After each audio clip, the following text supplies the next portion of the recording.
It's Moodle time. Okay, welcome back to Moodle time. So, in this episode, I'm going to actually take a look at not the multiple choice or the true and false, but all the other questions in this test, and show you how you might do them, and hopefully that gives you at least an idea of how to do short answers, essays, matching. Those are basically the three that I'm going to show you. Oh, and also labeling diagrams, that kind of thing. So those four things.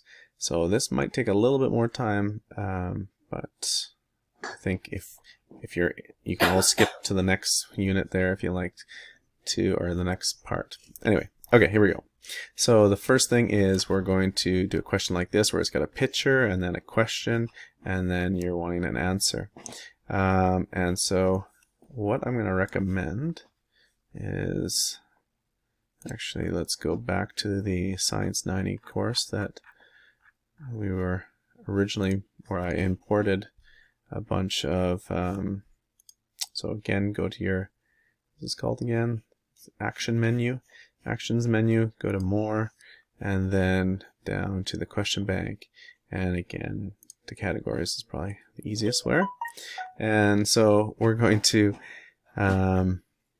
we have 4 questions imported by converting the Word doc to a text, and that was how we could import multiple choice questions, which is fine and dandy, but we want actually more. And so I'm going to click on that section again, the pretest area, and I'm going to create a new question. And this is what I'd suggest. You could actually create the quiz and then start making questions that way as well. And that's fine, but I think just this seems to make more sense in my brain, so that's why I'm doing it this way. So I'm going to create a question, and you can see that actually you have a lot of different question types that you could add. Some calculation ones, some drag and drop ones, embedded answers, we have essay ones, matching, multiple choice, numerical, and then some more here, selecting random ones, selecting missing words, short answers, true and false. The multiple choice are the ones we've done so far, and you can create them here and they're pretty easy to do, and same with the true and false. But the ones that take you also probably will do will be matching, essay, numerical, and maybe the calculated. The drag and drop images, I'll show you. That's the way we're going to label things, so it's kind of a cool way. So how do I do this one here? This is going to be probably a if it's a calculation, then it could be numerical, and so I'll show you how to do that one first. It could also be short answer down here if it's like describe something, and so I'll show you how to do that one as well. But first we're going to go add for numerical. Now here you have question name and question text. When we actually imported them, the question, whatever the question happened to be here, and in this case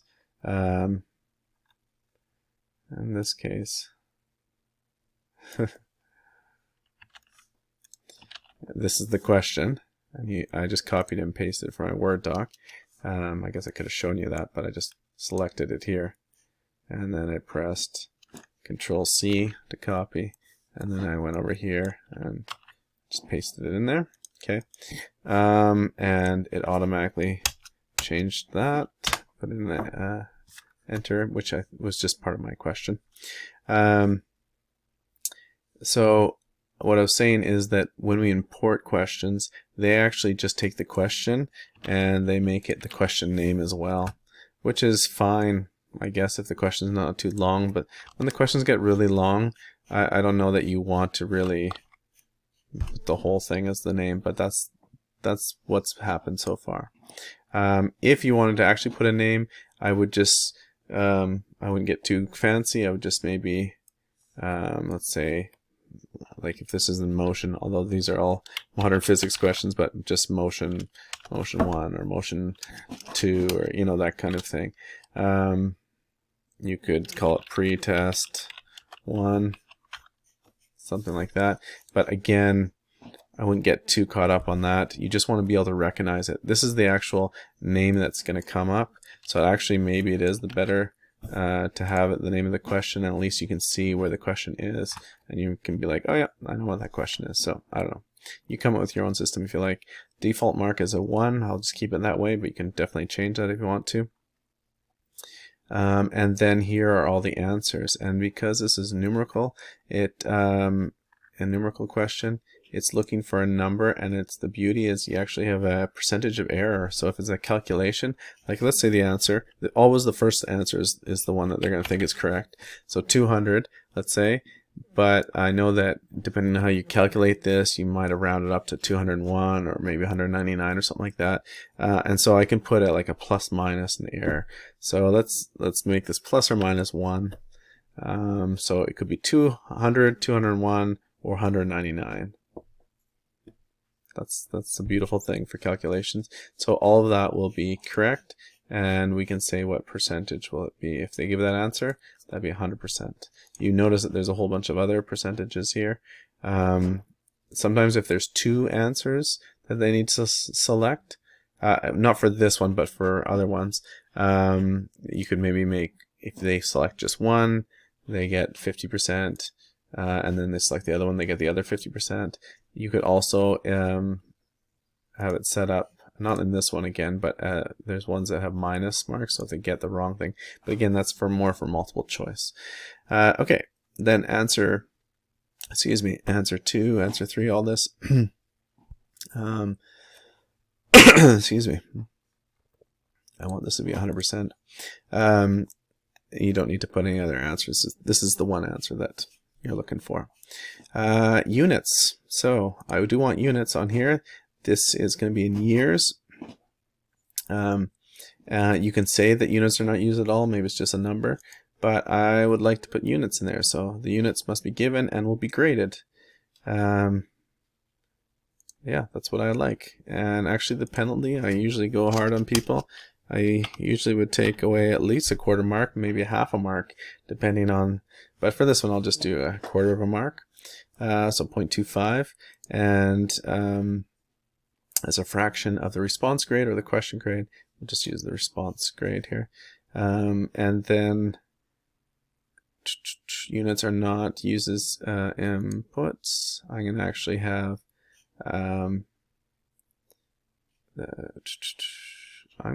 a drop-down menu so they can select it. Now that drop-down menu will be based on the units down here. So, these are not dollars or pounds on the left. I'm going to one on the right. They're going to be years on the side. So it'll be like centimeters or kilometers. And the units, the very first one is the correct unit. So if they put in years, so 200 years, then that's going to be good. I'm going to add 2 more here because it needs to have, oops, sorry, wrong spot here. Let's put in days, and let's put in maybe seconds, something like that. Okay. And the multiplier, it could be like, if it's kilometers, that'd be a multiplier of 3, that kind of thing. But you can read all about that over here. Okay. And then multiple tries. So every time they get the wrong answer and they retry it, they lose 33% of their potential grade there. And you could put in hints.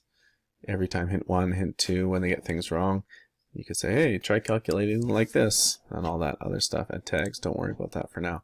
So what I like to do whenever I do a question is I like to click on Save Changes and continue editing as opposed to Save Changes. And the reason why is Save Changes and continue editing. If I've screwed something up and didn't put a blank in and just go Save Changes, what I've found is that see, I screwed those up. What I found is that it will just not save it because it's not a complete question. And then all the work that I've put in here, which is not a lot, but all the work would be gone. So I'm going to put 1 here and 1 here. And I'm noticing something here. The whole point was that this question would look like this one.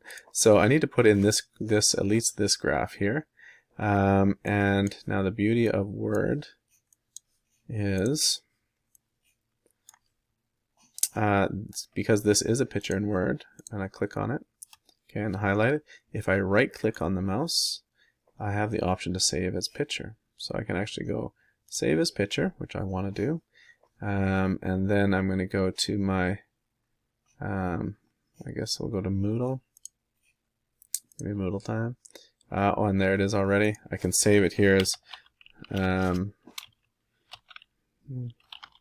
carbon. I'm just going to call it carbon. Carbon graph. Sure. You can see that I already saved it once there already, but anyway. And so that's a really nice way I can save that. I could also save this picture here if I wanted this picture. So may as well do that just so. Again, let's go back to, I think Moodle videos. Where did I have it? Moodle time. Okay, and then we'll just call this the mammoth, I guess. And you can see that you can save it in slightly different formats. JPEG's a good one. The GIF or GIF is good too, but I'm going to just do JPEG for this one. And now that I've saved that, when I go into this, I can simply, I'm going to insert a picture right here. So I can browse and choose a file, and then I want to go to, oh there it is, already opened up in the right folder. So I'll put in the carbon graph. Okay, it's already there. Upload. I can change the size of it if it's too big. I have to click on description not necessary unless I want to put a description in there, and then save file or save image. And there it is. It's giant, just like in my question here, so that's good. And then I also had this picture of the woolly mammoth just for fun, so I can throw that in there too.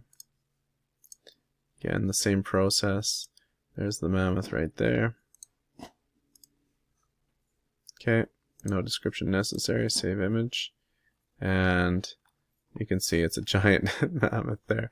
I should have made it a bit smaller, but whatever, it's okay.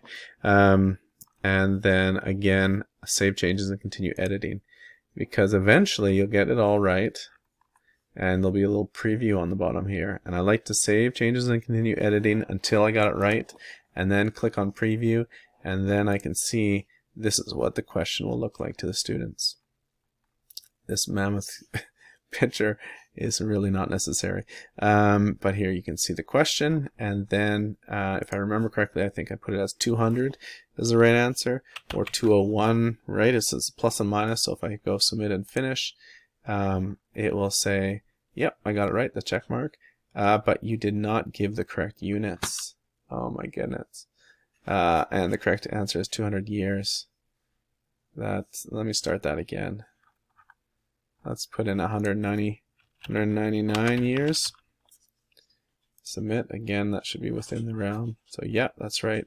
You did not give the correct unit, really? I'm pretty sure I did there.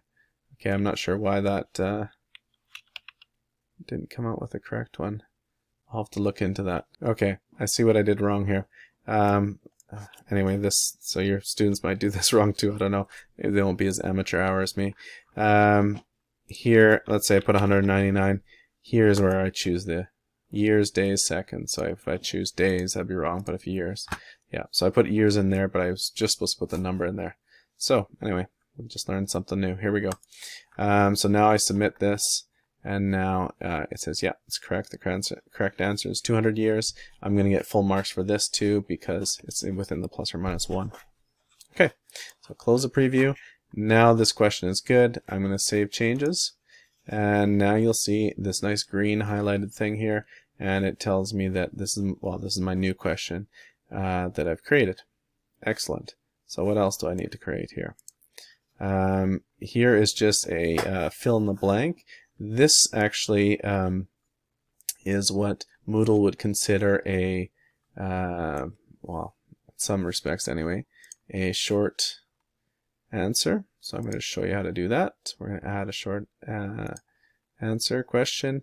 Again, I'm going to just copy this over, copy the whole thing, Control C to copy, and we'll paste it there. I could also paste it in as the question name. It's pretty long, but anyway, it's okay. And then you can select if it's case sensitive. In this case, it's not. And the answer is either going to either increases or decreases. So answer increases. And if they say that they're right, I don't even look at the question, but I'll pretend that's the right one. And decreases, they would get none. But I don't even need to really put the wrong answers in. The main thing is what the right answer is. I could put decreases if I wanted to give feedback on like, you know, some explanation of what they need to know. So that I could do that, or I could actually insert a little audio thing and explaining to them why it's not decreases. So there's lots of possibilities there. Multiple tries. Every try they try to do it, they're going to get 33% less. You could certainly have that set up if you want to, and you can put the hints in there. Okay, so then I'm going to again save changes and continue editing. Okay, and I'll preview. And so in this one here, you can see I click on there and go decreases, submit and finish, and you'll see that that's not right. And here's the feedback. If I had just put in something random like hat, okay, and go submit and finish, it just says that no, the correct answer is increases. Okay, increases. Okay, so there it is. It gives me a check mark. Good. So we close that one. Now we're good. So that's what they mean by short answer questions. And now the next one here. Next one is matching. This is a pretty typical matching question, but it's pretty boring. So I'm going to actually skip and do this kind of matching with pictures and just show you how to do that. If you can do it with pictures, you can certainly do it with text. Okay, it's going to be the same procedure. So I'm going to do it this method here first. This is matching some famous physicists to their picture. And so I'm going to create another question. Again, we're still in the category of pretests here. And I am going to go to matching. So we're going to add a matching question. The question name and the question text, I'm just going to take it from here. It just says, write the name of the scientist. So I'm copying that one over. Now I notice this is in bold, so I can highlight it and select B here to unbold it and just clean that up a little bit. And again, you can copy and paste that there like that. Write the name of the scientist under his picture. Now let's go to the matching down here. Okay, so shuffle I think is a good idea because then it's not always in the same order for every student or every time you take it. And here we have the question and the answer. Now these could both be text, but in this case I actually have pictures. So what am I going to do? I'm going to actually go to one of the pictures, right click on it, and save as a picture. So when I save as a picture, it's going to be as a JPEG. I'm going to go to, again, I guess it's under Moodle there, and I could save this one as Thomas. Okay, and just click save. Oh yeah, I've already done this already, so I won't save over top of it, but you press save and you'd be done. So I've done it for these three pictures already. Okay, and then here I'm going to actually click on insert an image. I'm going to browse. I'm going to choose a file. Okay, and this one is actually in Moodle here. So let's bring in Albert Einstein first. Okay, I'm going to upload this picture. It's a nice resolution. I like that. Save this image, and here we're just going to put in Albert, and we'll do the same here. And because I've already uploaded them, I could actually go a different way, but let's find Max here and upload him. Max, and one more here just to make it interesting. So again, let's choose Thomas Young. Okay. Thomas. And if I wanted to have more, I just click on blanks for 3 more questions, and now I can put in way more here. Okay. So we've got those 3 guys in there with their names, and now let's take a look at combined feedback. This is what you say your answer is correct, your answer is partially correct, or incorrect. That's for the different kinds of things. You can change that. Again, the multiple tries thing, we're not going to worry about that. And now save changes and continue editing again. Don't click save changes. And let's just see if we did it right. If we go down here and click preview, you can see that we have all these. Now if you click here, now it says write the name. I probably would change the language because they're actually having to choose the name here. They don't have to write anything. But this is Max, this is Thomas, and this is Albert. And so if I submit, it shows me that I've gotten them all right. And it says your answer is correct. It actually shows me what the correct answers are.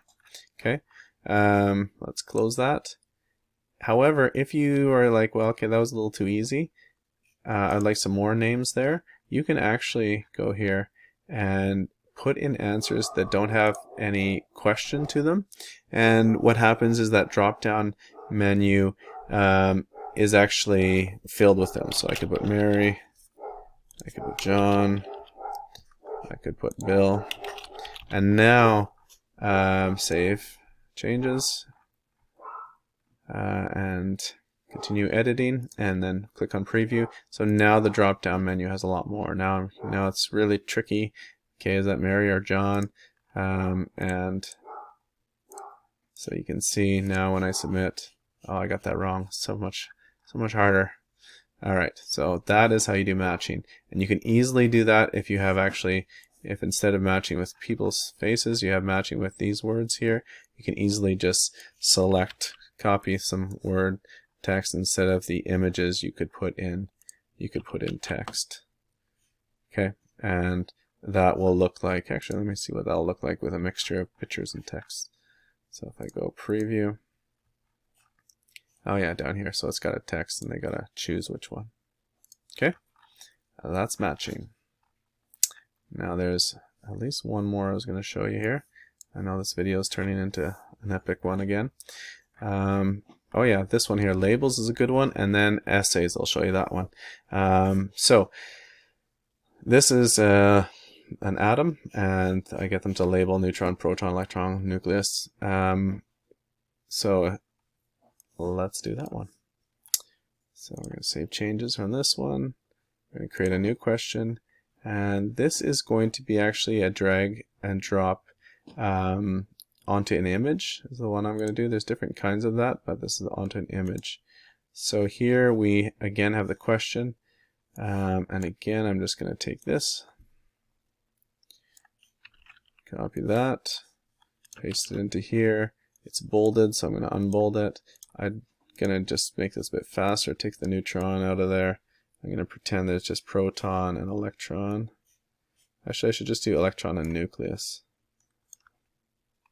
Nucleus is the middle. Okay, so I'll copy that, paste it into there. Get 1 mark for this one.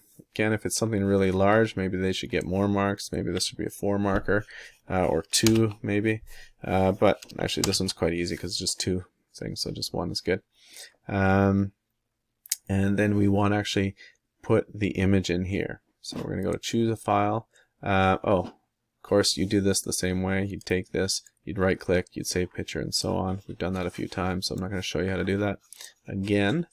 And we'll just go here. I don't know where my atom is. Let's just find it here. I think it's under Moodle time. There it is. Okay. So I got the atom. It's a PNG, which is a fine picture file. And here it is down there. Okay, so this is my preview for it. Draggable items. So what are the items that I want? I could actually have pictures that I can drag, like a draggable image, and you'll want to do that for some things. That would be quite nice. You could also go draggable text, and the text would be down here. And that's what I'm going to do for this one. Electrons, or electron maybe I'll say. And I'll do another one here. And this is for a, not proton. What did I just tell them to do here? Nucleus, yeah, okay. So, electron and nucleus. Okay. And I'm not sure about the grouping. I'm not sure what, because you can change what grouping, but I'll just keep them all A. And unlimited, I have a feeling like you could have a whole bunch of electrons to put in, but I think I'll just do 1 and 1 for now. And these other ones I'm going to leave blank. And so I could add some more. Drop zone. Oh, one pro tip here is once you've figured this out, I would actually minimize that or recollapse that. Yeah, recollapse it so that you can use the drop zone easily.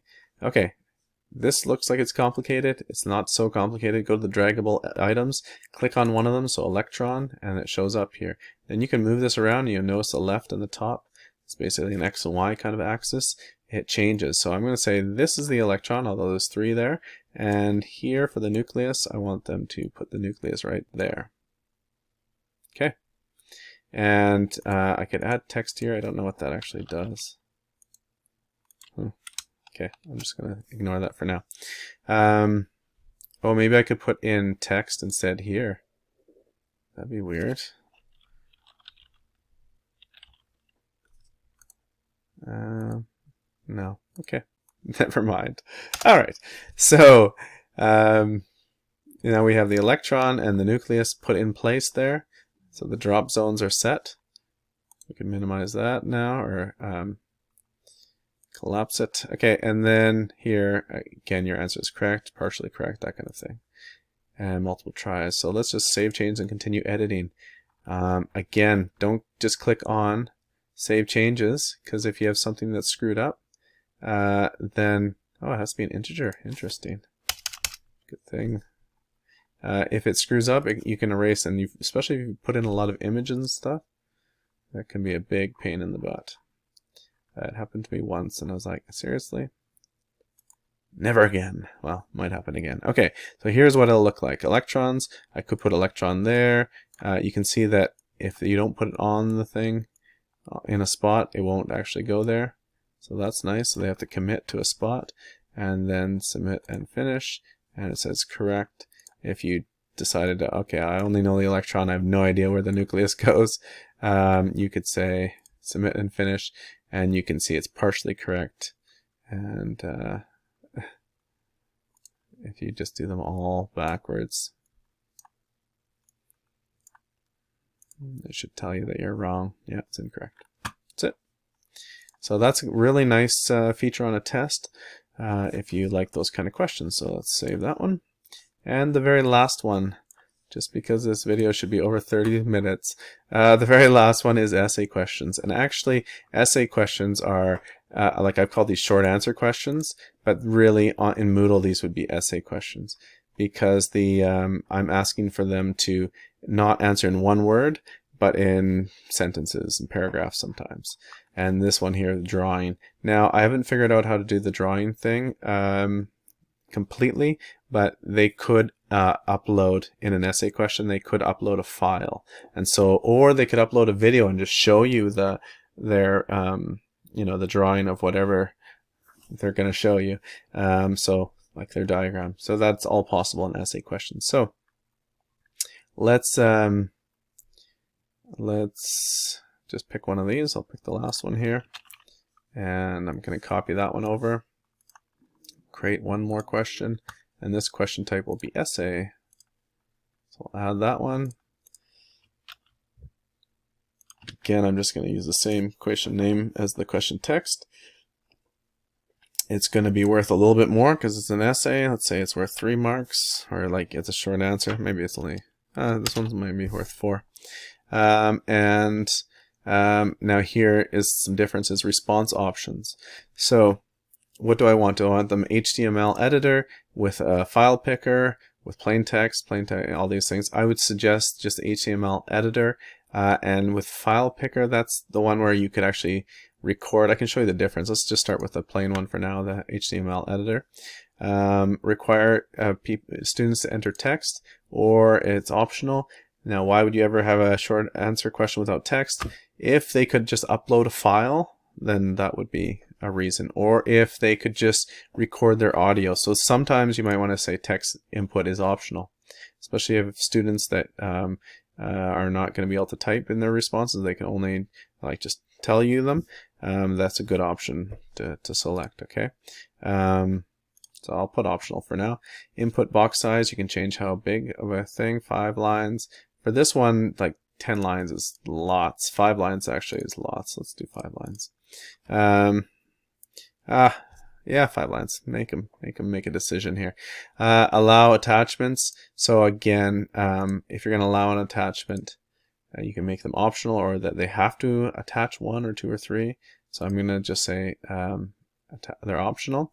And you can actually choose what kind of file. So if you're expecting an audio file or a document, you can select those so they don't try to attach a different kind of file. If you're not familiar with what file types are, then I would just leave this blank here. Okay, and then response template. Don't worry about that one. Grader information. Again, if you had someone grading all this stuff for you, you could let them know how to grade it, but you don't have anyone like that, and don't worry about tags for now. So just like every other one, save changes and continue editing. Go down, back down to the bottom, and let's preview this. So you can see with this that your for this question you can type, you do up to 5 lines. You can include a link here. You can upload a picture. Okay, so that's where they could import the picture that they have drawn. Because they could draw it on a different thing and then upload it, like on their Google Chrome or on their Chromebook. They could figure that out, and they can also drag and drop files here. Okay, and then if you submit them, the thing about essays is that the teacher needs to actually mark it. So this is the only one that doesn't get automatically marked. So I would suggest only use an essay or short, like an essay type question, if you're willing to mark it. Otherwise, like say if it's a pretest, I'm not going to want to mark a pretest kind of question. So I'm going to keep them so that Moodle does it automatically. But maybe for a unit test, I'd bring in the essay questions. One thing I was going to change here is what happens when you put it with the file picker. So we got to save changes and preview. And so you'll notice here that now they have the option to also insert a video here, to record themselves. And I mean, they had other options too down here, but the big changes here is recording a video and audio. So if you want them to be able to easily record themselves as the answer, and you can just click record. I don't know if it's going to allow me to do this. Oh yeah, it will. Okay. So, allow me to do this. Oh yeah, it will. Okay. Okay. We can attach that recording there, and that's their answer. So that's kind of cool. And then again, that's, you can mark that audio file. All right. So we have gone through all the things here.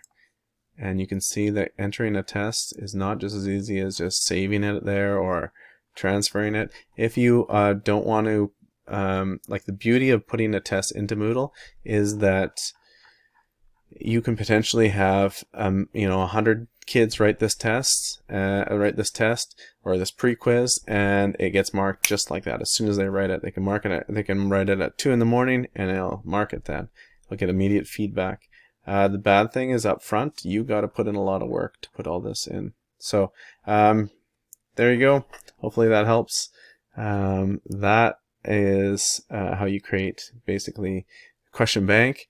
The next video is going to be about the quiz settings and how to create the quiz. And that'll be much shorter because I know a lot less about that.